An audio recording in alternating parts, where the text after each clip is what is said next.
Hi, welcome to Tech Donuts. Go check out the footage of us going to collect our donuts.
So in this episode of Tech Donuts, I'm going to be talking about SpaceX's most recent launch, which was a 150-metre hop. So SpaceX has been developing their new Starship, which done a launch today, which was a 150-metre hop from its launch site in Boca Chica, Texas, which is where they do most of their research and development. So this rocket was specifically called the SN5, which is the furthest along in their prototype tests. So the SN5 rocket is the first of the larger scale SN series to actually lift off the ground and fly successfully, because the other ones had failed tests beforehand. The SN5 was equipped with a Raptor engine that was sitting at the bottom of the SN5 for obvious reasons. I don't know what a Raptor engine is. So a Raptor engine is like the main engine that Starship and SpaceX are using for the Starship program to get to Mars. Right, okay.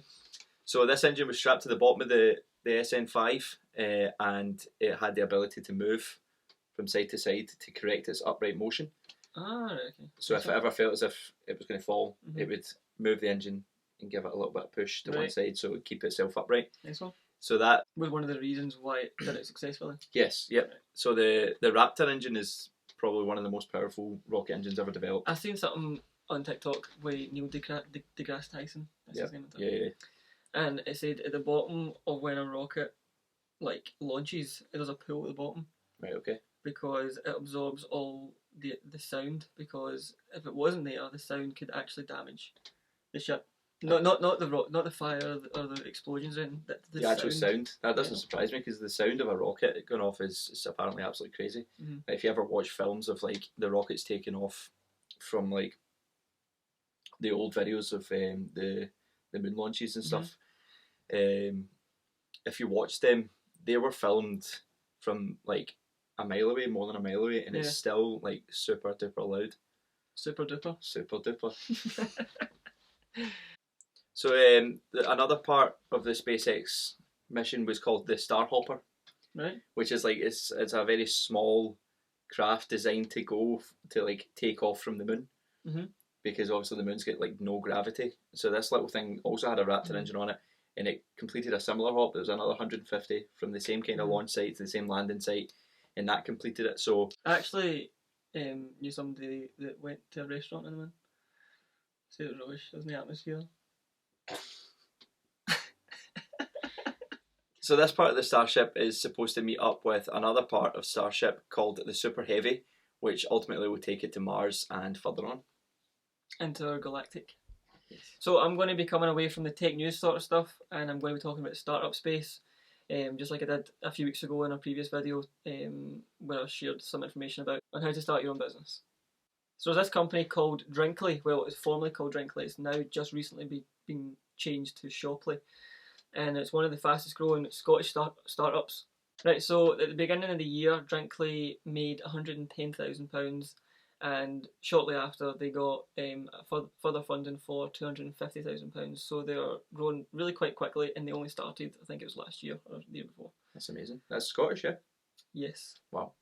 And Drinkly have been operational since 2016. So from that, I went into Drinkly to see what they were, how they were running, what their operations were like, what their website was like, things like that. So I went into the site, and it turns out that the business that I set up a few years ago, called Fetch, used the exact same software called Ordering.co. Wow. Yeah, I just found that out. Quite cool.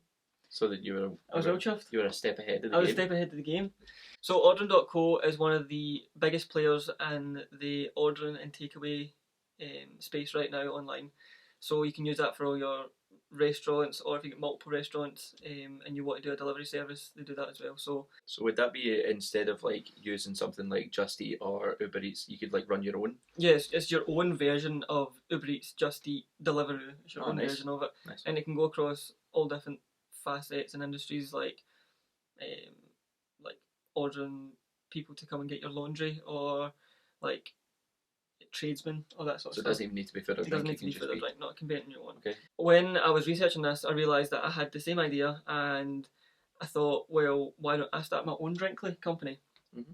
I was going to do it again, but we started this. This is more of what I enjoy doing, and showing people how to start their own business and things like that. So I had a really good experience working with Ordering.co. So you can have an online web app as well as a mobile app, and there's different pricing plans for what you want. And it's completely white label, so it means it's your own brand. It's not the Ordering.co brand, but you can start small, and there's different plans. So the more you grow, the plan grows with you, type thing. Right. Okay.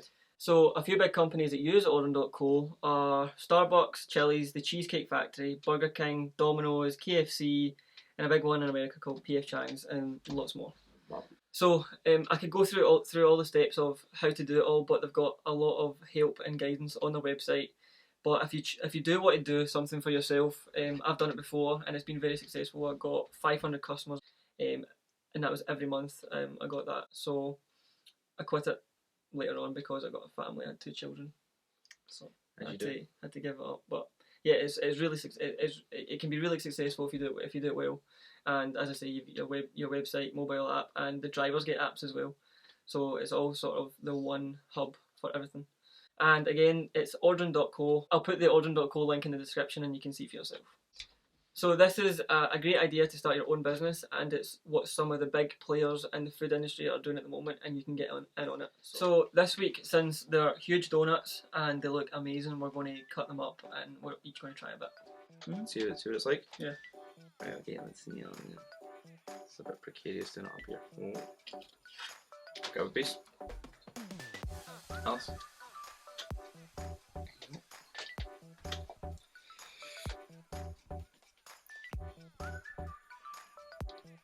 All I'm doing is I'm happy with splitting this into small pieces because these are big. Yeah. The texture is the best we've had so far. Yeah, big time. They're handmade. Mm-hmm.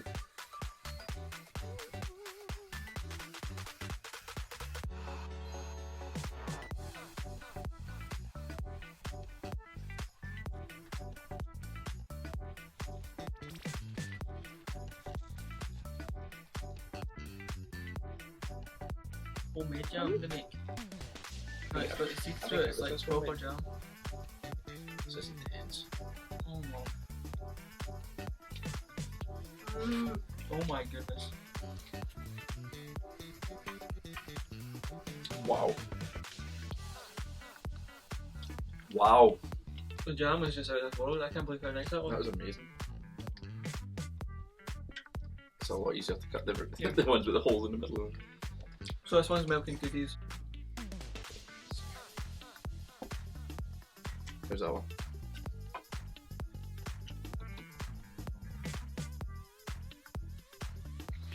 So again, this one's another blueberry. What's this one?